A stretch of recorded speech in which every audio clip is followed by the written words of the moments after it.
So my name's Rosie, and I am the secretary within the Inspired Sanctuary.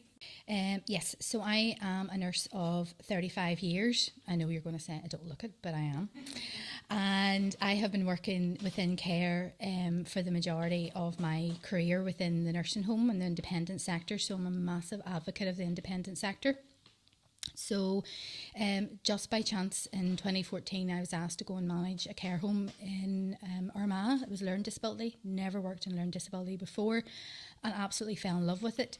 So my career within learning disability really started in 2014, and then I moved on and fell in contact with a gentleman called Roy Kenny.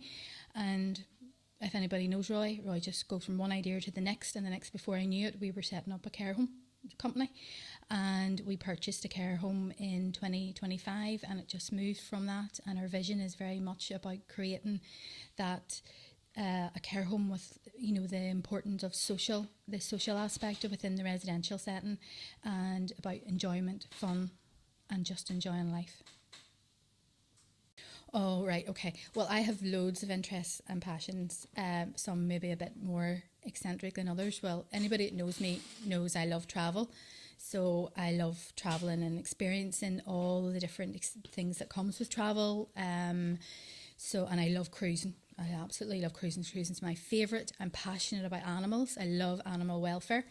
I love gardening. I have an allotment, well, 2 allotments. So I love that. I love musical theatre. Actually, one of my dreams and ambitions is to be on the stage in a musical theatre. So I love that. I love socialising. I've often been referred to as a social butterfly. So look, if there's an occasion going, I'll go. I'm there. So I just love meeting family, friends, going out, hearing what other people have to do. Yeah, so I love all that. And I love organising things and getting involved in it and stuff like that there. And a few people can refer to me as a control freak. I disagree. Okay, so how I first heard about Inspired Sanctuary, well, again, that's Roy Kenny. We were driving along one day and we were talking about something else, and the next minute he dropped in about, why don't we set up a charity? Well, I nearly crashed the car because I thought, as well as everything else, and then literally I just went along with I thought it was brilliant. I thought that what a great idea after 35 years within my profession, that I can finally give something back. And then the more he talked about it, the more then I got more passionate about it, and we got involved with a consultant who talked us through the process of setting it up and things like that there.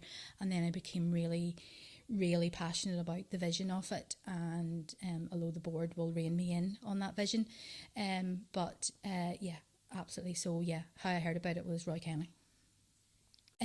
I wanted to become involved because I wanted to give something back. I also knew that there's a massive gap out there for creating safe social spaces for anybody with any kind of disability to come and socialise, have fun, get involved in things like horticulture, animal welfare, and there's a massive gap for anybody that has adult children with that have behavioural problems to come somewhere where they can just be themselves. So that's what attracted me to the charity, to be able to set up respite care for anybody, and because I'm very much about everybody just being who they are and free to be who they are and expressing themselves in whatever way they find the most comfortable. So for me, I felt the charity enabled a lot of people that opportunity, and that's why I wanted to be involved. It's gradually been a thing that's grown with me, and the more I'm involved, the more passionate I become about it, because I can actually start to see already some of our vision coming to fruition and starting to grow. So it means quite a lot to me. It means an opportunity to create that dream of that social space, that social inclusion for everybody that I wanted. For me, it's about the social aspect of it. It's about creating social opportunities for people to come and meet, create new friends, have fun, and about creating an opportunity within like animal welfare, horticulture, all those things that research has shown can actually really help improve people's mental health, can reduce stress, can create that opportunity for meeting somebody, conversations. So for me, it's about that opportunity. That's the big thing for me, that it is. Animal welfare. Um, well, I like the gala balls. So we have an annual gala ball, and this was our second year at it. So the gala ball for me this year was when we involved Equal Notes, the charity choir, and they were incredible. Like, it took me everything I had not to get up and start singing with them. Although I think they would have put me down because I wouldn't have been as good a singer as them. But yeah, I really enjoyed that. I enjoyed that opportunity to be involved with them and for them to be involved in the charity. So for me, that's been my sort of standout moment at the minute.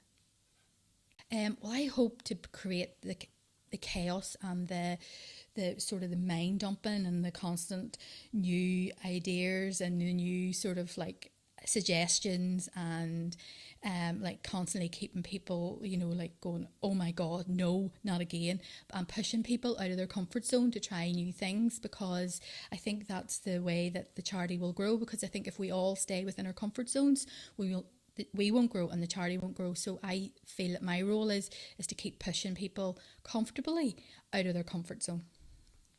I think it will have a great impact on involvement and creating opportunities within the local community, because we're quite a rural area and there isn't the same opportunities that there would be within like the big cities such as Belfast and things like that there. So it would create that opportunity within the rural community for social opportunities, involvement with the like schools and daycares and things like that there. So I think it's all about giving that opportunity to an area that is overlooked sometimes. Okay, well, my goals and hopes for the charity within the next year, dear God.